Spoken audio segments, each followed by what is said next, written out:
would feel that loss more personally, more profoundly than her friend Loretta Lynn.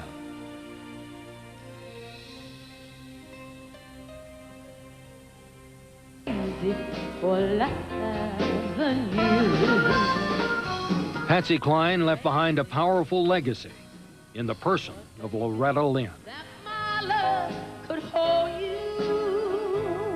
She kept saying to me, "We're going to stick together, old girl. We're going to stick together." And of course, I knew we were. I was hanging right on to her. She was like my mother, my friend. I mean, it was just like a bonding that you just don't have with a lot of people, you know. And I'm crazy for trying this song. Patsy had taught Loretta to be confident, to speak out, and Loretta did that best in her songs. It's amazing to me how Loretta has just written and written and written and written. How can a woman turn out so much good material? I've never heard a bad song she ever wrote. Well, I was born a coal miner's daughter in a cabin on a hill in Butcher Holler. Loretta was first and foremost a songwriter. Unlike Patsy, performing did not come easily to her. So early on, she tried to act like Patsy and sing like Kitty Wells. But the young girl from the hills of Kentucky soon found people responded best when Loretta was just herself. It wasn't long till all your dreams came true. She was this person like everybody else who happened to be a country music superstar, you know. That's part of her charm. Now I spend all my evenings all alone. Success has made a failure of our home. Don Helms played steel guitar alongside Loretta. If they fell in love with Loretta, they fell in love with her attitude. Because she just had a way with being somebody you'd like to be around. Loretta had moved to Nashville in 1961. The following year, like Kitty and Patsy before her, she had signed with the legendary producer Owen Bradley. Their first major recording was titled Success. And what a success it was, skyrocketing to the top of the charts. You never hold me like you used to do. It's funny what success has done to you. Loretta had an innocence and honesty that easily won the hearts of everyone she met, like songwriter Maggie Vaughn. I was at the Grand Ole Opry backstage, and this little long-haired girl came up to me, just country as could be, and extended her hand, and she said, "Hello, I'm Loretta Lynn." That's the way she said, "I'm Loretta Lynn." And I said, "Well, I'm Maggie Vaughn," and we became friends. Don Helms remembers when Loretta got her first pair of high-heel shoes. And it was real comical to see her try to walk in that. And we went back to the hotel and said, "Now, all afternoon, I want you to walk up and down these halls." Every once in a while, you look out and here come Loretta. Loretta never got used to wearing high heels. They just weren't her style. She'd often kick them off on stage and perform like a simple country girl, barefooted. If I done 4 shows a day, I danced at the end of every show. Yeah, you kick I still dance some. You kick your shoes off. Well, I can't dance with my shoes on because at the time I learned how to dance, I didn't have shoes. So that wasn't funny then. Loretta grew up dirt poor in the back hills of Kentucky. She married at 13, and by the time she was 18, had 4 children. Far from beating her down, Loretta's life inspired and uplifted her. Her childhood became the raw material for a song that is now a country classic, Coal Miner's Daughter. Well, I was born to coal miner's daughter in a cabin on a hill in Butcher Holler. We were poor, but we had love.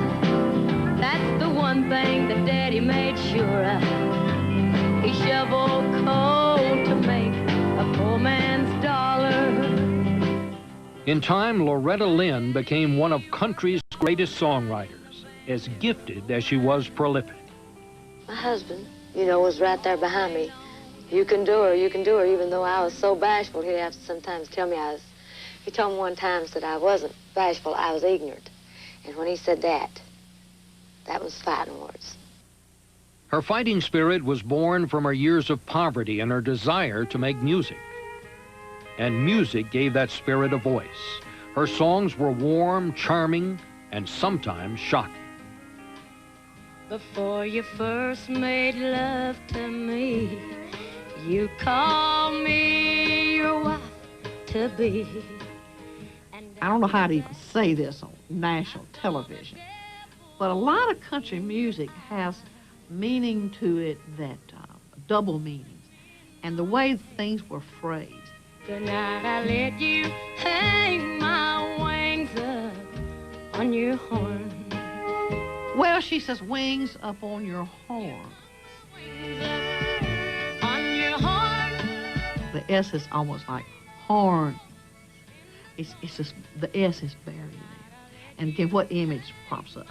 Wings up on your horn.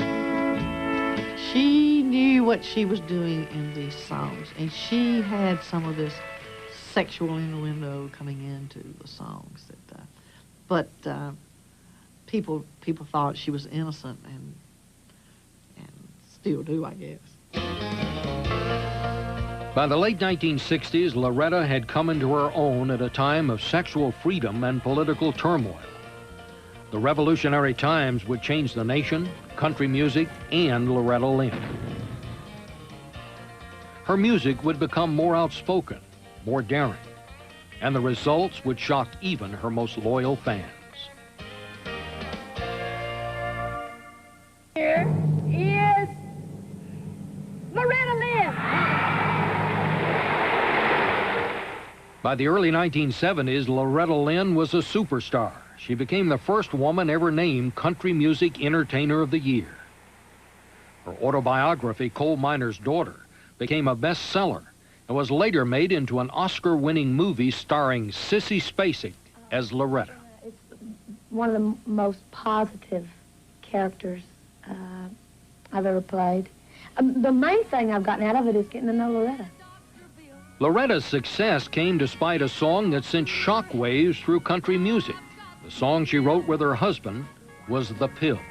Several years I stayed at home while you had all your fun. Every year that's gone by, another baby's come. There's gonna be some changes made right here on Nursery Hill. You set this chicken your last time, 'cause now I've got the pill. She was the first person who just had no barriers. It was like she didn't think, I can't do that. It was just about her life. And she was just so much herself that it was hugely powerful. When she sang that song, she knew she was getting away with something, I think. It was kind of cute. But there were men who didn't agree. The song was about birth control, and men who might have been surprised by Kitty Wells' honky-tonk angels were downright threatened by the pill. Before long, the song was widely condemned.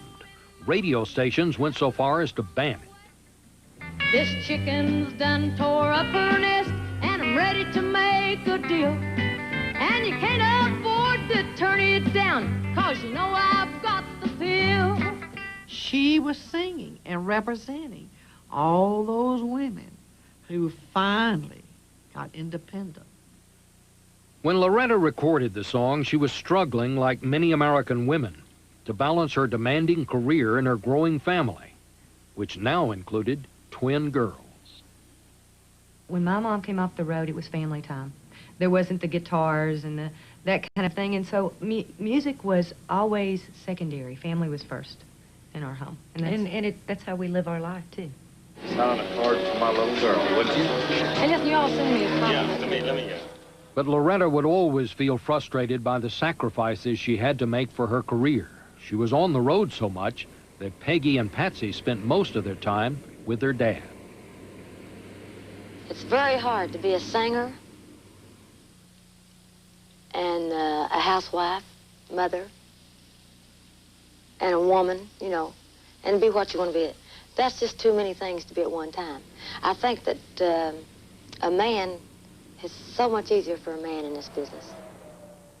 Despite the controversy over the pill, Loretta emerged unscathed. Her fans knew who she was, the hardship she'd survived, the life and love that she had set to such enduring music.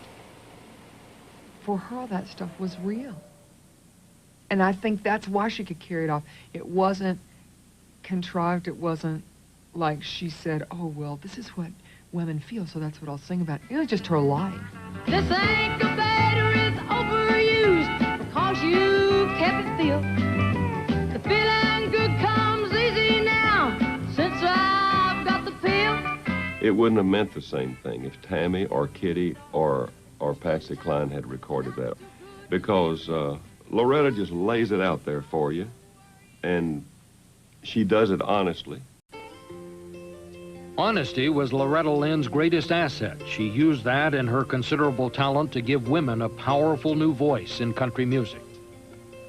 And before long, following her lead, another woman would step to the footlights. Tammy Wynette.